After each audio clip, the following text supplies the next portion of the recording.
ideal environment. What kind of environment does your style work best in? And it puts some bullet points in there of things that you would work well in. Now, most people aren't working in their ideal environment, so you're not going to meet all this criteria. Perceptions. Look at the perceptions page. Perceptions is how you see yourself. Thank you for coming. I'm sorry I didn't have a report for you. Oh, it's okay. We can do one. Yes, we can, if you want. Yes, we can. Okay, cool. Yeah. No I'll problem. send you the link. Monica will fix you up. But these are, Yeah. sorry. That's okay. You're good.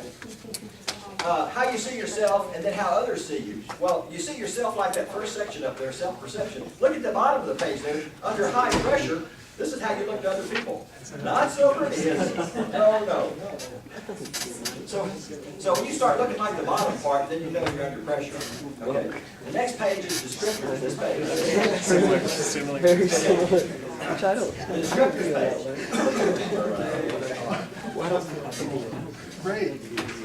Okay, the descriptors page have the blocks. The words that are in the shaded areas are the D, I, S, and C words that are most characteristics of you. Those words describe you most because this is your natural style, and those words that are in the block describe a lot of your traits and behaviors. Okay, now, when you move away from that block, in other words, you try to adjust your behavior, adapt your style, the farther you move away from the block, either up or down, the more energy it takes to do those traits and characteristics. You with me there? So that's what tells you. So, you know, if I'm high D person up here, I'm forceful and so forth, and I want to be down here at the bottom, peaceful, moderate, agreeable, I've got to adapt my style pretty good to get down there. You with me? Okay. Even though you can be agreeable, don't you? Okay. All right. On the next page, natural and adapted style.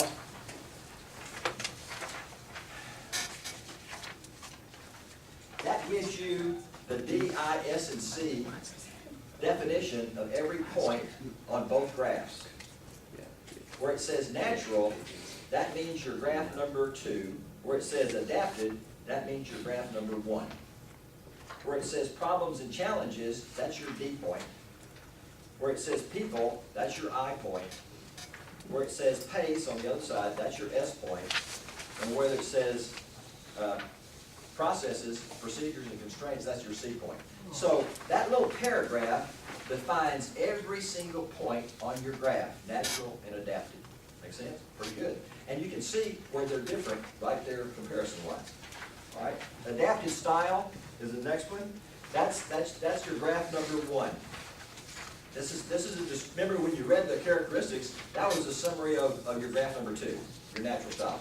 This page is a bullet point of your graph number 1. So sometimes this will read just like your graph number 2. If those points you had were real close together, there won't be a lot of difference there. Okay? Next page, keys to motivating. I'm not going to go through. Next page is keys to motivating. These are things that are important to you that you want. These are things that meet some of your needs are listed there. On the next page, keys to managing. Some of the things that you need. These may be some skills or some traits or some characteristics that you do not have, but you need help with. You with me there? Okay? That's what that keys to managing is. Time wasters, look at those. It doesn't know you personally, and it doesn't know what your skill sets are on managing your time, but based on your behavior style, these are the general things that will cause challenges with time for your style. You know, and I think those are pretty good. So take good recognition of those, because those will give you a lot of help in working with your team. Okay? All right? Keep going over there. Time wasters. Areas for improvement. That's a good page. That's around page 20-something. Look over there, areas for improvement. And what this says is, what areas, if I were to do some of these things, I could maybe improve my effectiveness in communication and developing relationships and so forth. It doesn't say that something's wrong with you, but it just says these areas, if you work on some of these areas, you could probably improve your effectiveness. Okay? Some of them you already know that about yourself, and you may have already recognized it, may have worked on it. It doesn't know that. It just knows that your style, these would be some areas that would be workable, you know, you could improve on. All right? Those are pretty interesting when you read through those. Okay.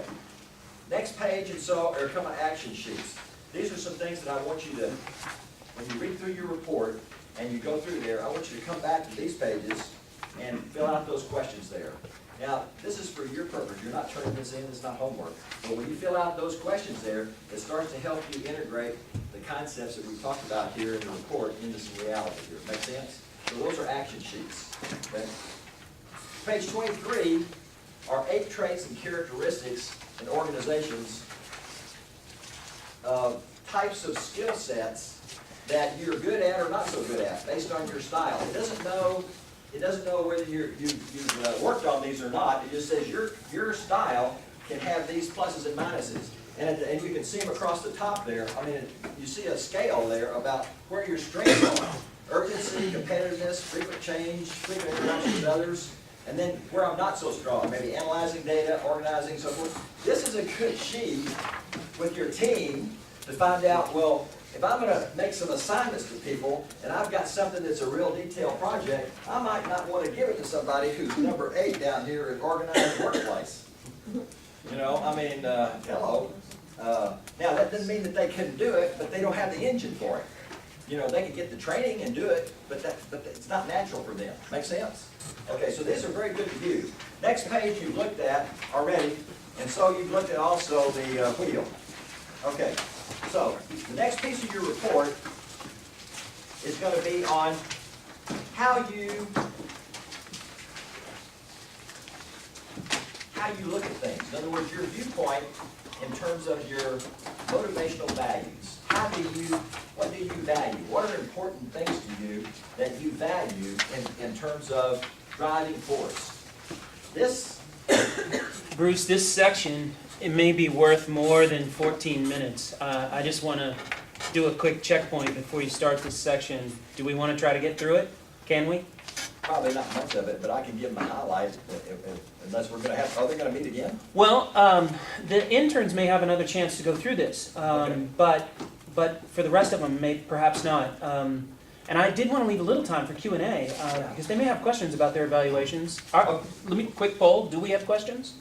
Do you guys have questions about the...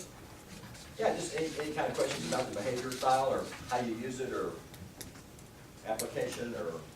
I hope the interns are already starting to get a feel for how you will use this to manage your team, but... Well then, by all means, go ahead, dive in. What I'm going to do with this next part is, I'm not going to give you all the details that I did on this part, because I'll let you read most of it. Okay, so in your workbook here, let's flip over here to the midsection. You're going over here to a section that says Attitudes and Values Model. This page looks like this. It's probably halfway through your workbook. It looks like this. It says Attitudes and Values Model. This is in your workbook. Okay? Not your report, but in your workbook. Okay, everybody got it? Attitudes and values. Now here's something. Everybody got their sheet there? I'm just gonna show you what this says about it so that you can read through this, and then this will give you some ideas. When you read through your report, you'll understand your report better. The second half of your report deals with the attitudes and values. Now here's what we're talking about in attitudes and values. We're talking about how are you wired up in your viewpoints of the things that are important to you and drive your behavior. We're calling those motivational values. It's not necessarily integrity and that kind of honest, that's not what we're talking about. We're talking about drivers of behavior. This first part says, here's how you behave. Here's how you're going to react and respond. That's your behavior style. This piece says, why do you see that behavior? What are the drivers of that behavior? What are the causes of that behavior? What are the belief systems that you have? Okay?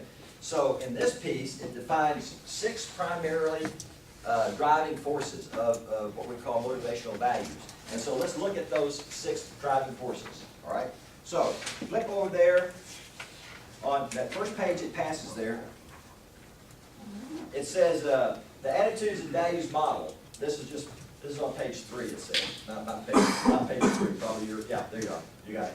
It says, know which attitudes drive your life, understand each attitude and its interaction with each other, recognize the driving forces that are in other people's lives, and understand others' viewpoint and be able to dialogue convincingly with them.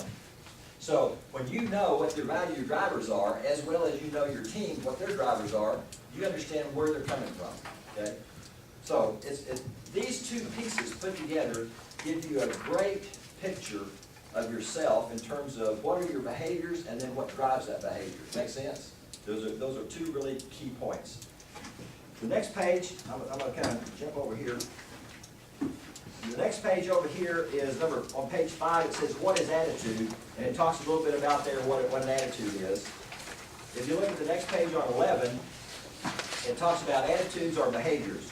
And here's a good definition there on page 11. It says, attitudes put the thought in your mind and impel you to action. That's what attitude is. And then behavior is how you carry them out. All right? So let's flip over here. And on the next page, on page 14 there, these are kind of mixed up because I pulled material from various places to make up your packet. On the next, it says 6 value attitudes. Here they are. There's the 6 attitudes. And when you get your report, you're going to have some scores in each of these 6. Okay? The top 3 are going to be your primary drivers that you scored the highest in. Those are going to be your primary drivers. The bottom 3 are not going to be your primary drivers. Okay? But you'll understand where they come from. Theoretical is what, well, look, the 6 are theoretical, utilitarian, aesthetic, social, individualistic, and traditional. Those are the 6 drivers. All right? So let's say, well, what do they mean? What is the definition of that? Start at the top, theoretical. It says, I'll use my cognitive ability to understand and discover and synthesize the truth. Well, fine. What does that mean? People who are high in this dimension, if you're highly driven by theoretical, and you'll have scores in here in your report, it shows you how high you are. If you're highly driven by theoretical, it means that you are a learner. That your drive is to learn and gain knowledge. You are a pursuer of knowledge. You love to learn, and you don't have to have a reason for it. I mean, you just like to learn. These are people who get their MBA, they get their PhD. They are students forever. Now, I'm not talking about the ones that are trying to avoid work. I'm talking about those that actually want to keep learning, because that's their driver. They just love it. Okay. Now, if you're low in that area, it doesn't mean that you don't like to learn, but it means that if it doesn't apply today, and I can use it next, you with me? Okay. So people who are low on that side, they're not pretty much excited about stuff except that it applies to me today. So if you and your team have some people who are low theoretical, you've got to show them how important it is for them to learn this stuff because it relates to the job that we're doing, and then they'll be motivated. Ready? Now, the other ones that are high in that area, they want to learn it anyway. They're just ready to go.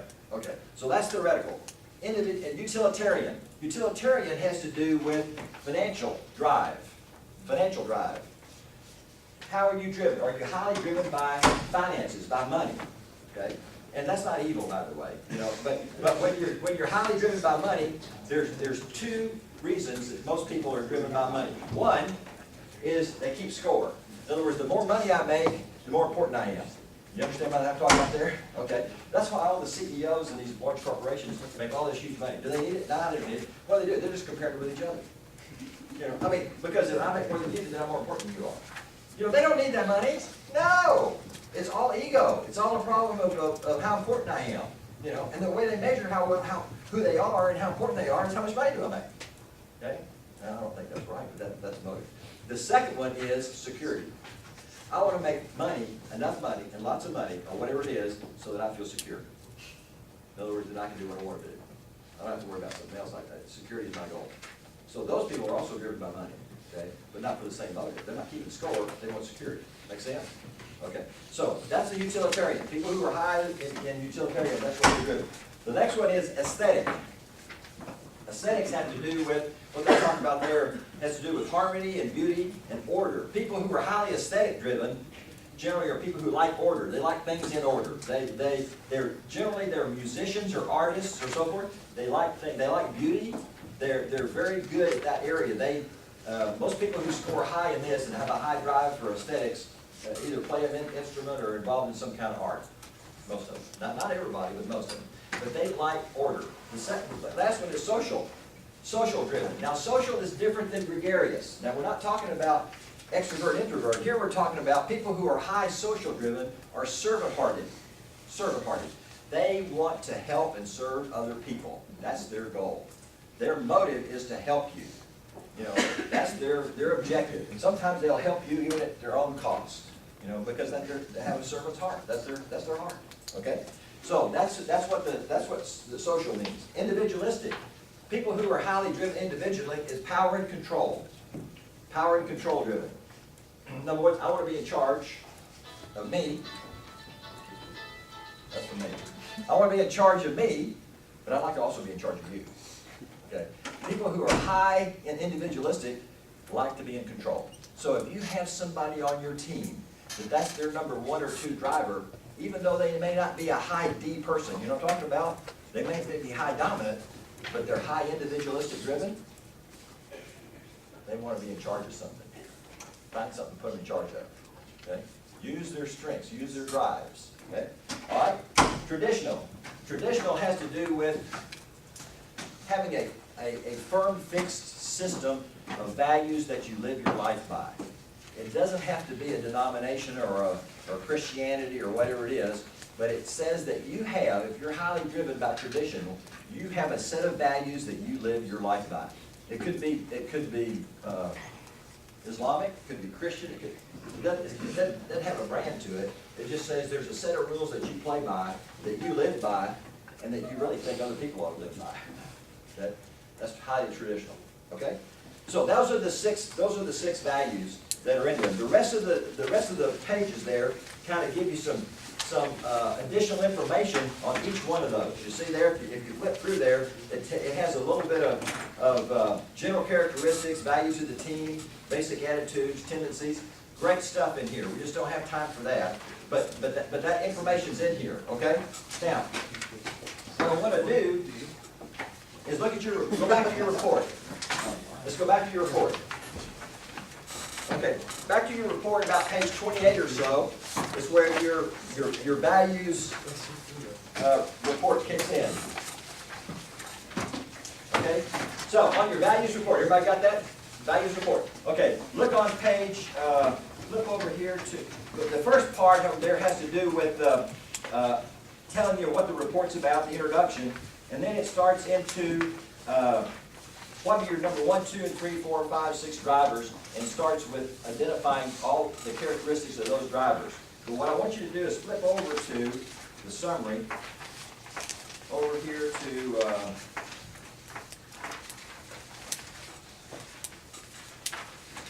look on page around 42, 43, 41, 42, 43. Look at that. What you're looking for is a page like this that says motivators and normatives.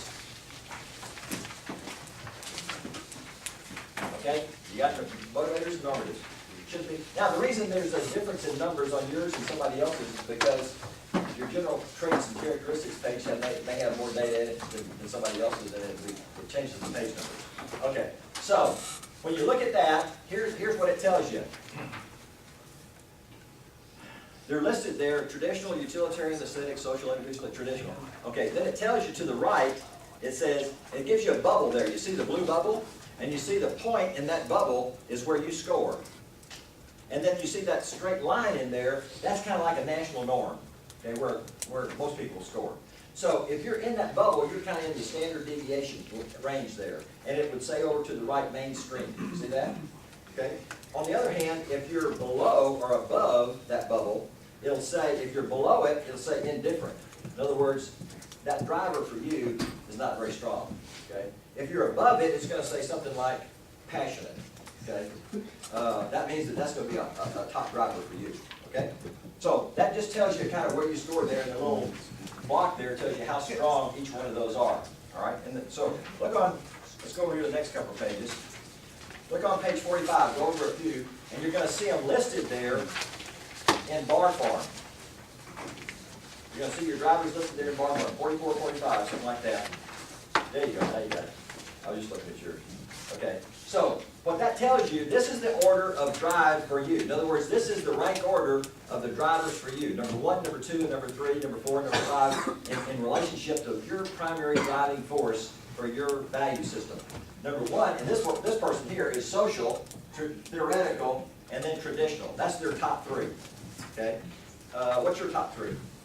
Utilitarian, theoretical, individualistic. Okay, okay, utilitarian, that's yours? Yeah. Okay, Yeah, in order. there you are, maybe I'll see, is that yours? It is not the exact order, same top three. Same three, okay. So, here's what would happen, you three guys get along pretty well together. Even though your styles may be different, your drivers are pretty much the same. In other words, your viewpoint of things and the way you're gonna go about seeing things and things that are important to you are pretty cohesive. Now, when you get into conflicts is when your top three are somebody else's bottom three. You with me? Okay? There's conflict there. Okay, why? Because the things that are important to you there are not important to this other person. The things that are important to them are not important to you. Okay? So, regardless of your style, most conflicts come from a conflict in value more than a conflict in style. Even though you get some conflict in both. Make sense? So, when you're looking at your team, it's important to look and see, well, what are the drivers of my team? Where do they come from? And I can do a team chart for you that shows you what the top three drivers is of each of your team members. And put them on one graph so you can see which are the primary drivers for our team, which are not, okay? And how we're different, and who's different from where. Make sense? Okay? So, this is just a way to see. Then the next page is a graph that says the same thing as that other bar chart. So, it just shows them in a balance sheet there. It just shows them standing up. And it tells you here number 1, 2, number 3, number 4 driver. And it shows you how far above the national norm that you are. Or you may be below the national norm and it might be one of your top 3 drivers. So the national norm really doesn't mean much. What means more is in relationship to all 6 of them, which are your top 3. Make sense? Okay. All right. So the rest of that, read the rest of that report. So your assignment is to read through your report, work on those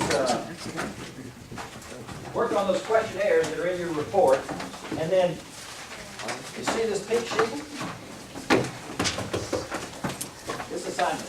Your pink sheet, when you go through the first section, in other words, this is for your behaviors. When you go through the first section of your behaviors, these are the primary sections, general characteristics, communications, ideal environment. When you go through there, I want you to extract the top important things out of there. What it says like, what are your top 2 do's, your top 2 don'ts, and so forth. Extract them out of there and put them on this sheet.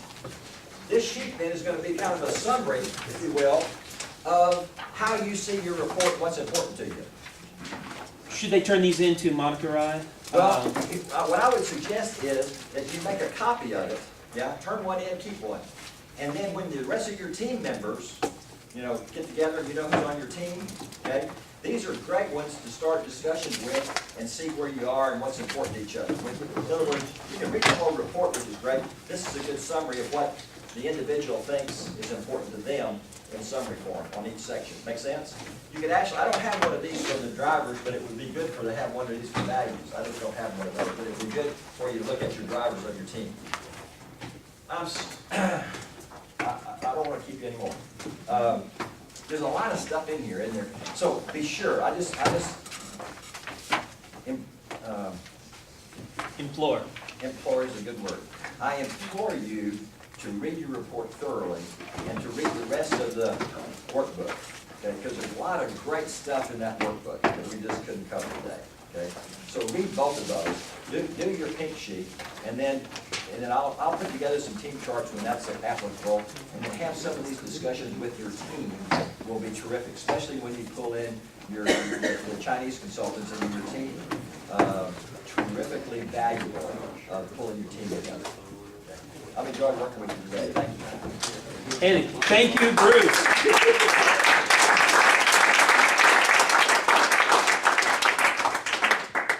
Guys, we'll all stick around. Those of us who are left will stick around if you have questions, but officially we are dismissed. But of course, Monica and I are both available with any questions you have as we plan. And That's remember, for the those camera. of you who owe me stuff on Monday morning, I need it, especially your visa stuff. If you owe me a visa app or a photo or a passport, got to have that on Monday morning. Thank you very much. If you have a question about how much money you owe or whatever, That's what I figured. What you were looking for.